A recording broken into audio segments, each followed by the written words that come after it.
السلام عليكم ورحمة الله وبركاته.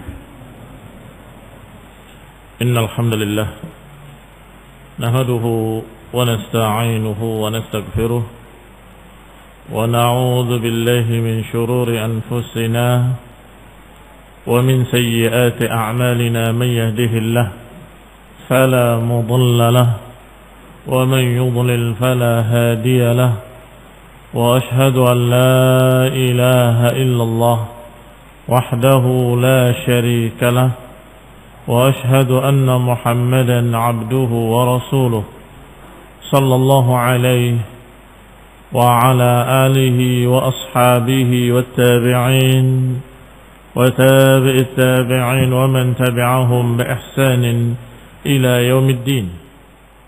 يا أيها الذين آمنوا اتقوا الله حق تقاته ولا تموتن إلا وأنتم مسلمون.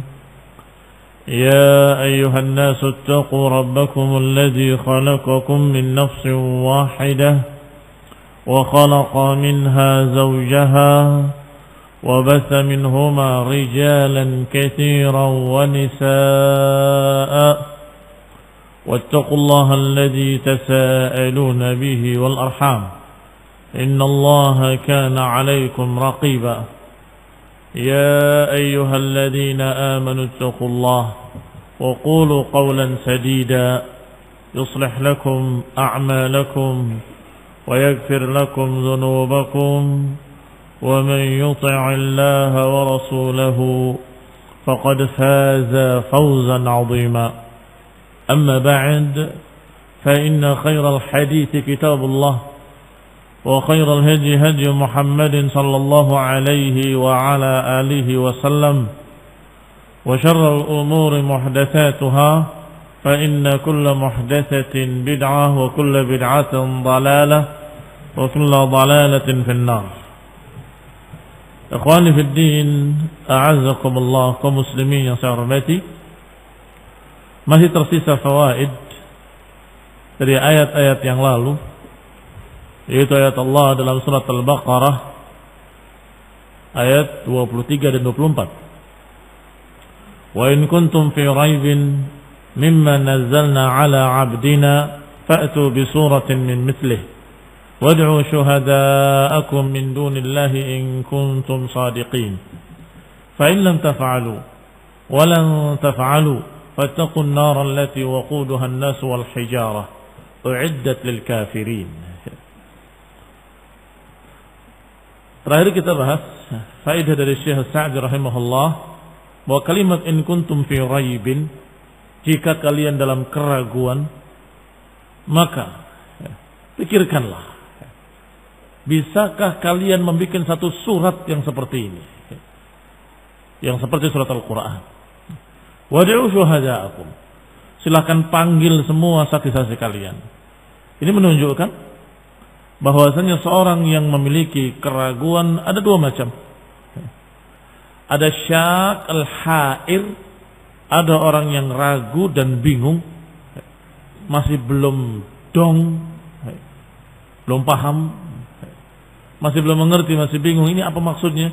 Maka silakan mencari sesuatu yang meyakinkan. Dan diantaranya dalil akli yang dibimbing dengan Al-Quran. Dalil akli yang dibimbing dengan Al-Quran. Karena dalil akli tanpa bimbingan Al-Quran berbahaya. Bisa menjadi aklaniyin, rasionalis. Dengan bimbingan Al-Quran, coba pikirkan. Beliau, Rasulullah SAW, seorang ummi, tidak membaca, tidak menulis. Seorang yang dalam keadaan tidak membaca, tidak menulis, tidak mungkin dia mengetahui tentang berbagai macam, tentang berita-berita gaib, tentang nabi-nabi yang telah lalu, atau tentang hari kiamat dan sebagainya. Bisa membawakan surat-surat yang indah dan bermakna dalam Al-Quran. Apa kamu tidak pikirkan?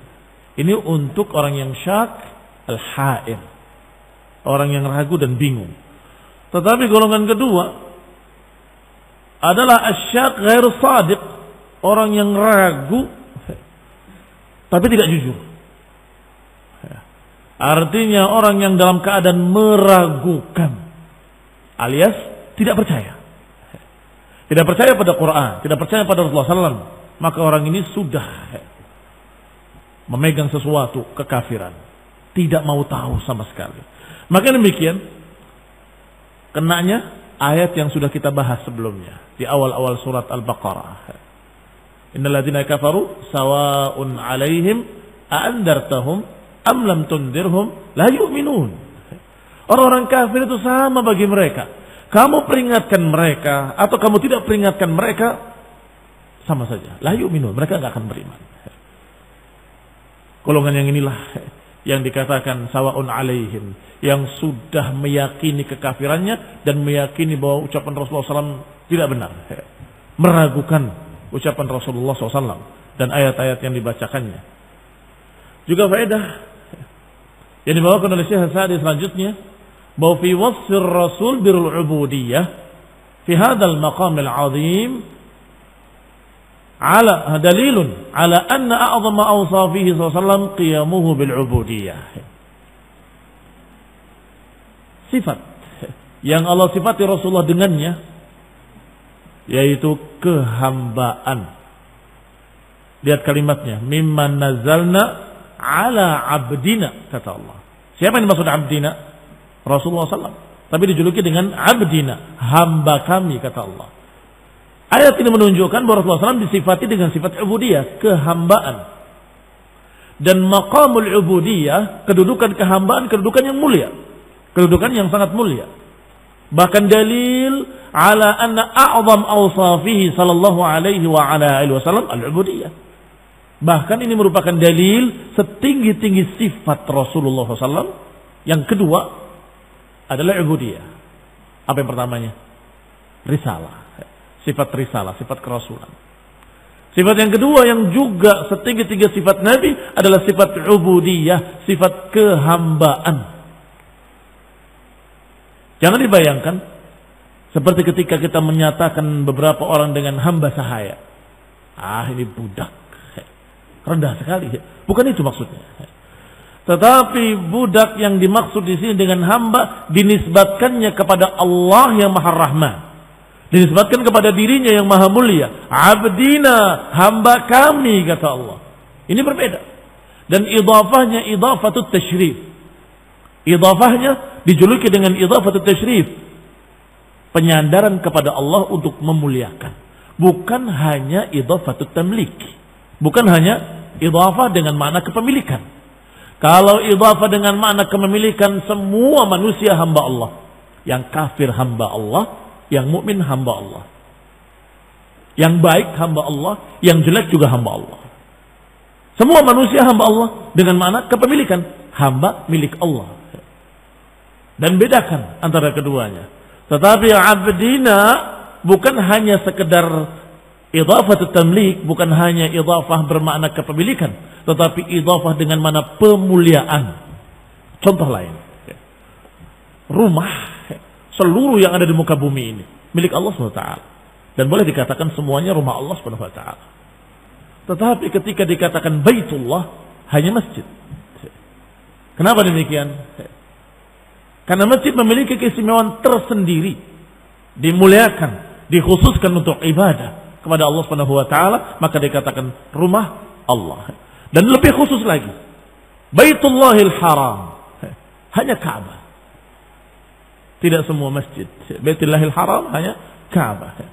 Maka barakallahu fikum, ini namanya idhafah yang menyatakan kemuliaan disandarkan kepada Allah SWT. Dalil berikutnya atau dalil lainnya, ketika Allah SWT menyebutkan dalam akhir surat Al-Furqan, wa ibadur rahmanil ladzina yamshuna 'alal ardi hauna. Ibadur rahman alladzina yamshuna 'alal ardi hauna. Wa idza khatabahumul jahilun qalu salama. Hamba-hamba Allah yang Maha Rahman adalah yang berjalan di muka bumi dengan tidak sombong. Yang memiliki sifat demikian disebutkan sifat-sifatnya kemuliaan semua. Ibadur rahman. Mungkin kita bertanya, emang yang tidak seperti itu bukan ibadur rahman, bukan hamba-hamba Allah yang Maha Rahman, terus hambanya siapa? Pertanyaan itu muncul karena dia salah paham memahami idhofah di sana. Idhafah di sana adalah idhafah bukan sekedar kepemilikan. Kalau idhafatut tamlik, hamba Allah yang Maha Rahman, maka semua manusia hamba Allah yang Maha Rahman. Tapi Allah katakan ibadur Rahman cuma ini. Cuma orang-orang beriman saja yang Allah katakan ini ibadur Rahman. Ini hambaku, ini hamba-hambaku. Allah akui mereka sebagai hambanya. Ini keistimewaan. Dan itu hanya orang-orang mukmin. Adapun mereka la yukallimuhumullah. Allah enggak akan bicara mereka, enggak akan ajak bicara mereka. Wala yanzur ilaihim walahum adzabun alim. Adapun mereka Allah tidak pedulikan mereka. Allah enggak ajak bicara mereka yaumul qiyamah. Allah tidak akan menengok mereka. Demikian pula kalimat abdina, nazalna ala abdina, kami turunkan kepada hamba kami. Allah Subhanahu wa taala menjadikan Rasulullah SAW adalah sebaik-baik hambanya, kekasihnya, khalilnya. Allati la yalhaquhu fiha ahadun minal awwalin wal akhirin. Kehambaan yang tertinggi adalah pada Rasulullah SAW. Tidak ada yang memiliki kehambaan seperti itu minal awwalin wal akhirin. Orang-orang yang terdahulu maupun orang-orang yang akan datang, enggak ada yang memiliki kehambaan yang setinggi kehambaan Rasulullah SAW. Allah katakan abdina, nazalna ala abdina. Allah katakan pula dalam ayat lain, huwallazi asra bi'abdihi. Dialah Allah yang mengisrakan hambanya.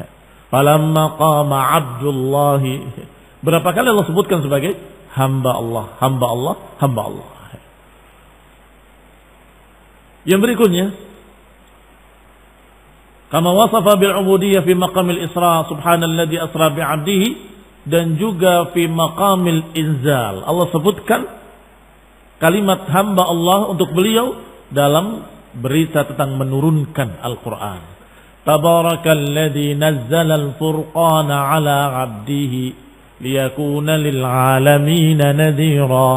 Dialah Allah yang maha suci yang menurunkan Furqan ala 'abdihi, atas hambanya, agar menjadi pemberi peringatan untuk seluruh alam. Alam adalah selain Allah Subhanahu wa taala, disebut alam. Pada berikutnya kalimat uiddat lil kafirin. Pandangan ulama jauh ketika menyatakan dipersiapkan untuk orang kafir, mereka memahami berarti ini bantahan bagi Khawarij dan Mu'tazilah. Dari mana? Barangkali kalau kita membacanya sepintas hanya menyatakan dipersiapkan untuk orang-orang kafir, selesai. Ternyata dalam ayat ini mengandung bantahan. Qala, berkata Syekh Rahman Syahid rahimahullah, hadhil ayat wa nahwiha min al-ayat dalilun li madhhabi ahli sunnati wal jamaah. Ini dalil tentang madhab ahli sunnah wal jamaah bahwa surga dan neraka makhlukatan khilafan lil Mu'tazilah. Pertama, bantahan untuk Mu'tazilah dari satu sisi dan bantahan untuk Khawarij dari sisi lain. Kita lihat bantahan bagi Mu'tazilah dari sisi mana? Bahwa al-jannah wan nar sudah diciptakan. Karena disebutkan oleh Allah uiddat, telah dipersiapkan. Uiddat lil kafirin, telah dipersiapkan untuk orang-orang kafir. Demikian pula surga dalam ayat lain disebutkan dengan uiddat, dipersiapkan lil muttaqin, untuk orang-orang yang takwa. Wasari'u ila maghfiratin min rabbikum wa jannatin 'arduha as-samawati wal ard. Apa akhir ayatnya? Uiddat lil muttaqin, dipersiapkan untuk orang-orang yang takwa. Neraka Allah katakan uiddat lil kafirin, dipersiapkan untuk orang-orang kafir. Fahada khilafan lil Mu'tazilah, dan ini bantahan bagi Mu'tazilah yang menyatakan surga dan neraka belum diciptakan. Kata akal mereka yang bodoh, kalau surga dan neraka diciptakan, untuk apa sekarang? Nganggur, nggak ada manfaatnya, mubazir katanya. Nggak mungkin Allah menciptakan sia-sia, ciptakan surga, ciptakan neraka, tapi belum ada isinya. Karena isinya nanti setelah hari kiamat, setelah hisab, setelah kebangkitan. Berarti mubazir, nganggur. Ini otak yang bodoh. Allah persiapkan dan Allah tunjukkan.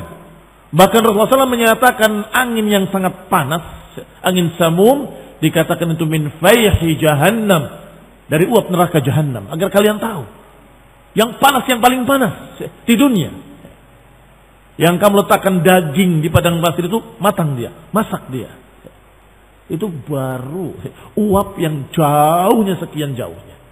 Bagaimana nerakanya? Karena bila na'azakumullah. Takhwif. Siapa bilang sia-sia? Siapa bilang tabdzir? Wallahi dia jahil. Tapi dia profesor. Ya profesor jahil berarti. Kenapa? Dia tidak berpikir bahwa itu adalah takhwifan. Takhwifan sebagai perkara yang menakut-nakuti. Allah persiapkan dan Allah tunjukkan tanda-tandanya. Sebagaimana dikatakan tadi, min fayhi jahannam. Apalagi Rasulullah SAW diperlihatkan oleh Allah Subhanahu Wa Taala surga dan neraka. Bahkan ketika sholat, Rasulullah SAW maju, kemudian tiba-tiba mundur. Setelah selesai, para sahabat bertanya, ya Rasulullah, aku melihat engkau tadi maju berapa langkah, kemudian mundur berapa langkah. Diperlihatkan kepadaku surga, sangat indahnya sehingga aku maju ke depan. Tapi ketika diperlihatkan neraka kepada aku sangat takutnya dan aku mundur belakang. Ini juga bentuk dalil bahwa surga dan neraka sudah ada, sudah diciptakan. Bahkan ketika para sahabat mendengar suara, kalian tahu suara apa itu? Itu adalah batu yang dilemparkan ke neraka jahanam 70 tahun yang lalu, baru sampai ke dasarnya hari ini. Ini takhwif. Ada hikmah yang sangat besar. Siapa bilang mubadzir? Siapa bilang sia-sia? Tidak sia-sia. Maka kata beliau, kata Syekh Sa'di rahimahullah, hada dalil ala anna al-jannata wan nar makhluqatan. Bahwa surga dan neraka sudah diciptakan. Wa da khilafan lil Mu'tazilah, dan ini menyelisihi, membantah akidah sesat Mu'tazilah. Wa fiha aidan, dan juga ini bantahan bagi mereka-mereka kaum khawarij. Wa fiha aidan anal muwahhidin wa in irtakabu ba'd al-kaba'ir la yakhluduna fin nar. Bahwasanya akidah Ahlussunnah wal Jamaah menyatakan ahli tauhid bagaimanapun dia berdosa dengan maksiat-maksiat, maka dia mesti akan diselamatkan dari api neraka. Li'annahu qala u'iddat lil kafirin, karena Allah katakan dipersiapkan untuk orang kafir. Falau kana 'usatal muwahhidin yakhluduna fiha, kalau saja orang bermaksiat kemudian kekal di dalamnya, maka niscaya tidak akan dikatakan u'iddat lil kafirin, akan dikatakan u'iddat lil kafirin wal 'usat wal 'asin, kan begitu.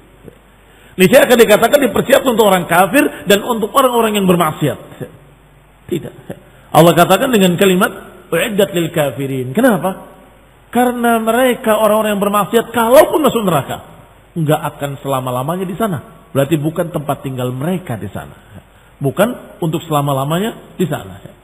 Khilafan lil khawarij wal mu'tazilah, dan ini bantahan bagi khawarij dan mu'tazilah.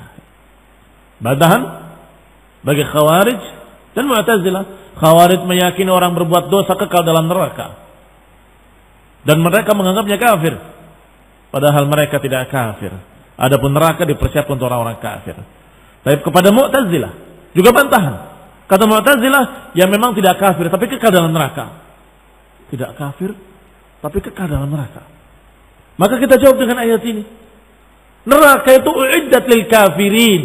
Kalau kau mengatakan kekal dalam neraka tapi bukan kafir, bertentangan dengan ayat ini. Allah persiapkan neraka untuk orang-orang kafir. Adapun muwahhidin, orang yang masih memiliki tauhid, kalaupun mereka diazab tidak kekal di dalamnya. Ada satu lagi faedah yang disebutkan dalam tafsir Ibnu Katsir rahimahullah tentang ayat Allah Subhanahu wa taala, bahwa tantangan Allah, fa'tu bi suratin min mithlih. Suratin dengan nakirah, maka dia ta'um, dia am, mencakup semua surat. Silakan datangkan satu surat pun Berarti surat yang mana saja? Mau yang seperti surat ini, surat apa saja? Yang panjang ataupun yang pendek? Jangan berkata ketika membuat surat pendek, itu yang pendek. Pendek pun gak bisa mereka. Gak bisa. Membuat surat yang pendek seperti Inna a'tainakal kautsar atau surat Al-Ikhlas atau surat, gak bisa mereka.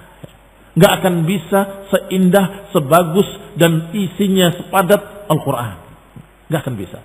Yang panjang maupun yang pendek. Dan ini sebagai bantahan bagi mereka yang menyatakan maksudnya surat yang panjang. Oh, yang pendek sih gampang. Lah, yang panjang dan pendek semuanya. Karena kalimatnya fa'tu bi suratin. Datangkan satu surat saja. Kalimat suratin dengan nakirah ini menunjukkan umum, menunjukkan am. Yang panjang ataupun yang pendek, yang 3 ayat saja silakan. Kalau bisa. Jangan meremehkan ayat-ayat pendek dalam Al-Quran atau surat-surat pendek dalam Al-Quran. Kata Imam Syafi'i rahimahullah tentang wal 'asr. Innal insana lafi khusr illa alladziina aamanu wa 'amilus shalihat wa tawassaw bil haqqi wa tawassaw bis sabr. Apa kata Imam Syafi'i? Law ma nazalat illa hadhihi surah lakafathum. Kata Imam Muhammad bin Idris Asy-Syafi'i rahimahullah, kalau tidak turun surat Al-Quran kecuali surat ini saja, satu surat saja, lakafathum, niscaya cukup. Saking luasnya makna wal 'asr. Dinukil oleh Ibnu Katsir rahimahullah ucapan Imam Syafi'i, "Lau tadabbara an-nas fi suratil 'asr." Kalau mereka mau tadabbur, mempelajari isi yang terkandung dalam surat Al-'Asr, maka niscaya kamu akan tahu bahwa surat ini cukup buat mereka. Lakafathum. Law ma nazalat hadhihi surah, law ma nazalat illa hadhihi surah,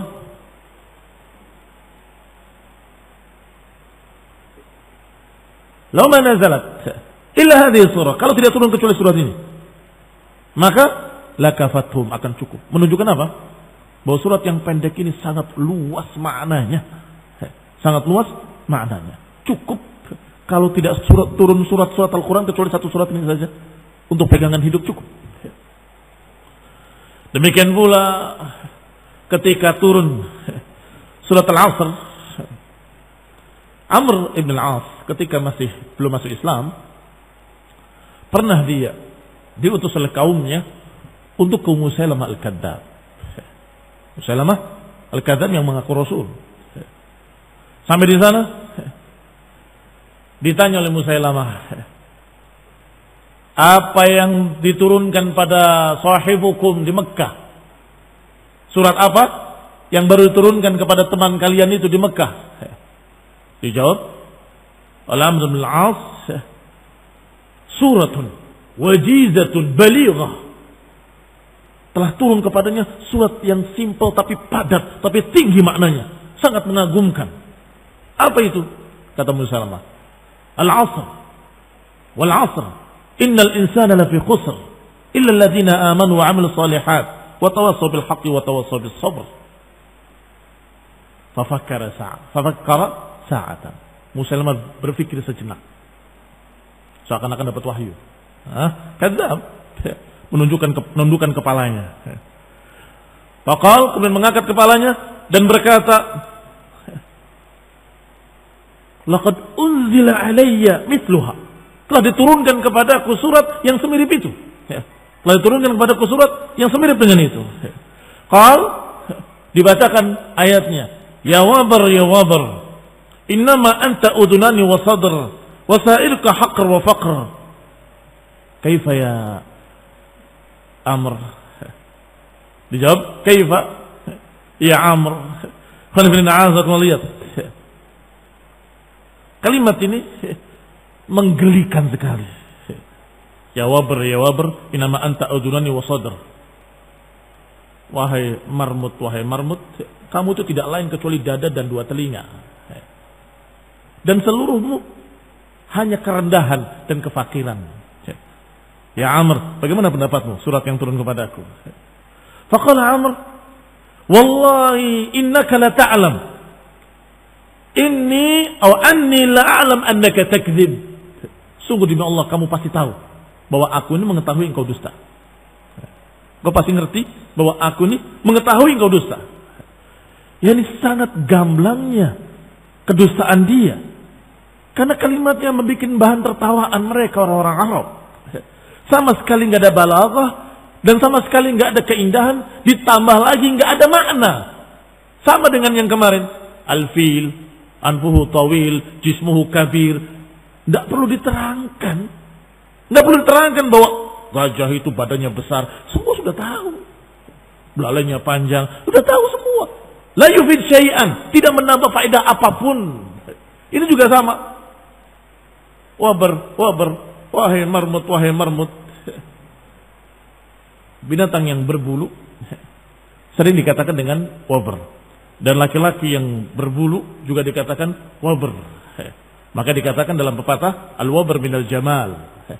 Al-wabar minal jamal. Laki-laki yang berbulu itu salah satu sisi keindahan. Yani kalau ada jenggotnya itu sudah ganteng. Apalagi plus yang lainnya. Nah, tapi kalau nggak ada satu sisi dia kurang. Tinggal sisi lainnya. Ini sama sekali la yufid syai'an. Tidak memberikan faedah apapun. Siapa yang tidak tahu kalau itu adalah makhluk yang rendah, yang hina, yang nggak ada apa-apanya. Semua sudah tahu. La yufid syai'an. Maka Amr menyatakan, demi Allah aku tahu bahwa engkau itu berdusta. Dan kau pasti tahu bahwa aku ini tahu engkau berdusta. Wasyahid, yang menjadi syahid dari kisah ini adalah bahwa ayat yang pendek pun nggak bisa ditiru. Nggak bisa ditiru. Dan nggak bisa orang menandingi ayat Al-Quran. Fa'atu bi suratin min mithli adalah amun sifatnya. Umum pada semua ayat-ayat surat-surat Al-Quran. Silakan bikin surat apa saja. Kalau dikatakan selanjutnya, ini ayat yang berikutnya berarti, qala ta'ala wa basyiril ladina amanu wa 'amilus salihati anna lahum jannatin tajri min tahtiha al-anhar. Kullama ruziqu minha min thamaratin rizqan qalu hadha alladhi ruziqna min qabl wa utu bihi mutashabiha wa lahum fiha azwajun mutahharatun wa hum fiha khalidun. Kata Allah, wa basyiril ladina amanu. Beritakanlah kabar gembira. Lamma dzakara jaza'al kafirin, dzakara jaza'al mu'minin. Setelah Allah menerangkan balasan bagi orang-orang kafir, yaitu neraka yang disebutkan dalam Al-Quran atau disebutkan ayat sebelumnya, waquduhan nas wal hijarah, yang bahan bakarnya adalah batu-batu dan manusia. Kemudian Allah katakan, wa basyiril ladina amanu. Beritakanlah kabar gembira. Ya, disebutkan jaza'al mu'minin. Setelah menyebutkan jaza'al kafirin, Allah sebutkan jaza'al mu'minin. Ahlul a'malis salihat. Diterangkan golongan orang-orang yang beramal dengan amalan yang saleh, dengan iman. Apa balasannya? Dan selalu seimbang ayat Al-Quran. Menyebutkan balasan kafirin, menyebutkan balasan mukminin. Disebutkan ancaman untuk orang kafir, disebutkan janji untuk orang-orang mukminin. Disebutkan tentang kebaikan-kebaikan bagaimana akibatnya, sebutkan kejelekan-kejelekan bagaimana akibatnya. Dikisahkan tentang orang-orang baik, dikisahkan pula tentang orang-orang jelek. Dikisahkan tentang Fir'aun wa Namrud, dikisahkan pula para anbiya. Ini juga salah satu tafsir makna mathani dalam Al-Quran. Al-Quran disebut mathani. Apa mathani? Yang semuanya seimbang, dua. Ada kisah ini, ada kisah itu. Ada ancaman, ada janji-janji. Ada berita tentang orang kafir, ada berita tentang orang beriman. Ini dikatakan dengan mathani. Kembali pada ucapan Syekh Sa'di rahimahullah. Yani orang-orang yang beriman, ahlul a'mal salihat, ala tariqatihi ta'ala fil Qur'an yajma' baina at-targhib wa tarhib. Dan ini adalah suatu sunnatullah dalam Al-Quran. Yaitu mengumpulkan antara targhib dengan tarhib. Targhib memberikan suatu kabar gembira agar semangat beramal saleh. Tarhib memberikan ancaman-ancaman agar jangan berani-berani beramal dengan amalan jelek. Liyakunal 'abdu raghiban rahiban khaifan rajia. Agar dengan keseimbangan targhib wa tarhib keseimbangan janji-janji dan ancaman-ancaman, maka niscaya seorang hamba akan menjadi raghiban rahiban, berharap dan takut. Khaifan rajian, rasa takut pada Allah Subhanahu wa taala ada dan rasa harap juga ada. Sebab rasa harap tanpa rasa takut bahaya, akan sesat dia. Sebaliknya rasa takut tanpa rasa harap juga bahaya. Kalau rasa takut ada pada seseorang tetapi tidak punya rasa harap, apa jadinya? Putus asa. Putus asa. Sebaliknya, kalau rasa harap ada tapi nggak ada rasa takut, ya, seenaknya. Dia akan seenaknya beramal, gampang. Nanti juga kita diampuni. Kita berharap Allah ampuni kita. Ya. Berharap nggak punya rasa takut. Ya. Akan seenaknya dia hidup di dunia. Maka dengan keseimbangan at-targhib wa tarhib dalam Al-Quran, maka seorang hamba dengan bimbingan Al-Quran menjadi raghiban, rahiban, khaifan, rajian. Maka Allah katakan, basyir, beritakan kabar gembira. Ya ayyuhar rasul wa man qama maqamahu, wahai para rasul dan yang menduduki kedudukan rasul. Manhum yang yaqumu maqamar rasul? Para ulama. Al-ulama warasatul anbiya, pewaris para nabi. Maka mereka juga diperintahkan, basyir, beritakan kabar gembira kepada alladzina amanu, kepada orang yang beriman dengan qulubihim, dengan hati mereka, wa amilus salihat, yang beramal dengan amalan saleh, bijawarihim, dengan anggota badan mereka. Fasadaqu imanuhum bi'a'malihimus salihah, maka mereka membenarkan keimanannya dengan pengamalan-pengamalan ibadah atau dengan amalan-amalan saleh. Wa wasafat a'malul khair bis salihat, wa wusifat amalul khair bis salihat, dan amalan-amalan baik disifati oleh Allah dengan salihat. Lianna biha tasluh ahwal al-'abd, karena dengan amalan itu seorang hamba akan jadi baik. Apa maknanya saleh? Saleh maknanya yang memperbaiki atau yang menjadikan dia baik. Kenapa amalan saleh, amalan yang baik dikatakan saleh? Karena amalan itu akan menjadikan seorang hamba menjadi baik, baik di dunia dan baik di akhirat. Lianna biha tasluh ahwal al-'abd, karena dengannya keadaan seorang hamba akan jadi baik. Wa umuru dinihi wa dunyahu, urusan agamanya, urusan dunianya akan jadi baik. Wa hayatuhu dunyawiyah wal ukhrawiyah, kehidupan dunianya, kehidupan akhiratnya akan jadi baik.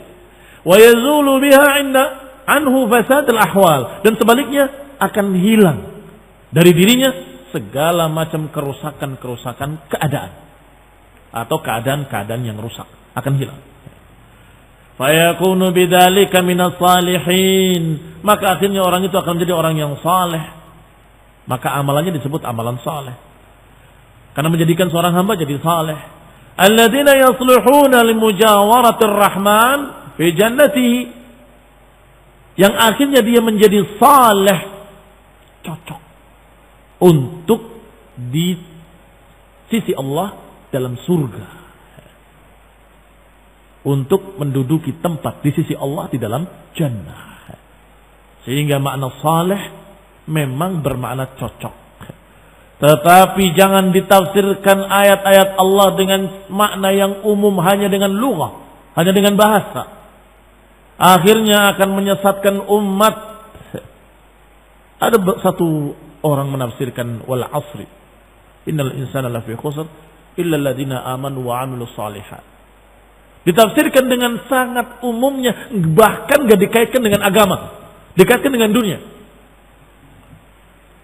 Semua manusia akan merugi kecuali yang beriman dan beramal saleh.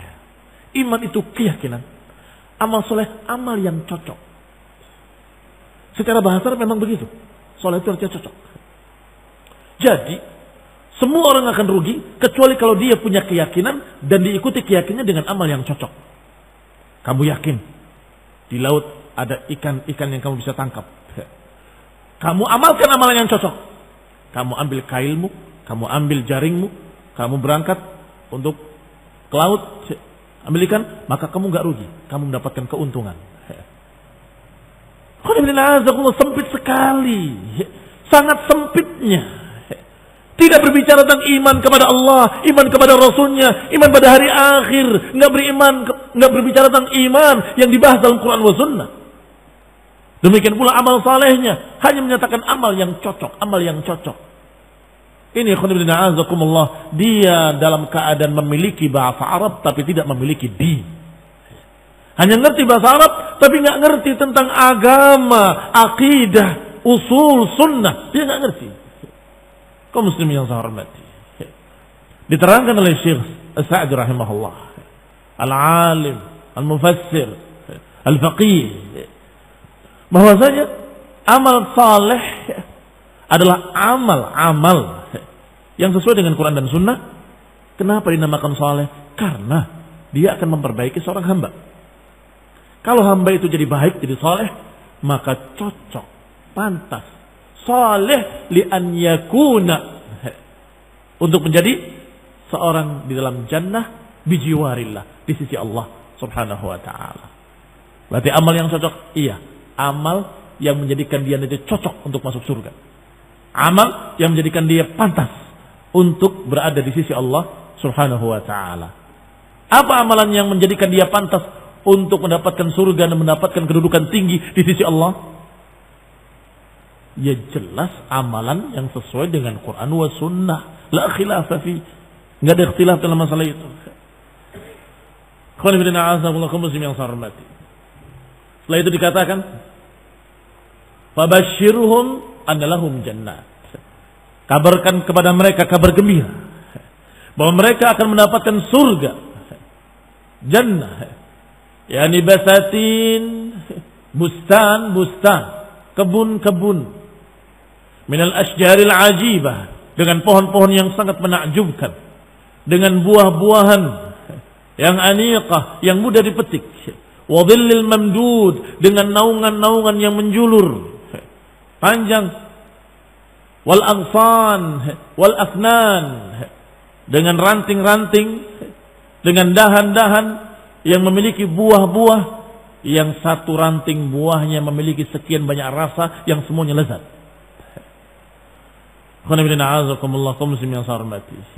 Ini gambaran yang sungguh setiap orang ingin. Setiap orang ingin mendapatkan jannah.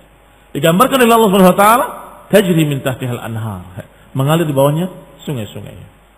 Dan juga digambarkan tentang buah-buahan, digambarkan tentang semua kenikmatan-kenikmatan dalam jannah.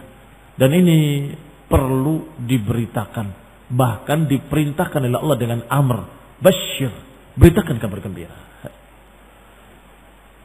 Insyaallah kita akan bahas lebih panjang pada kajian mendatang billahi taala. Wassalamu taufiq wal afiyah wal hidayah. Subhanakallahumma hamdika asyhadu an la ilaha illa anta astaghfiruka wa atubu ilaik. Wassalamualaikum warahmatullahi wabarakatuh. Juga digambarkan tentang buah-buahan, digambarkan tentang semua kenikmatan-kenikmatan dalam jannah. Dan ini perlu diberitakan, bahkan diperintahkan oleh Allah dengan amr, basyir, beritakan kabar gembira.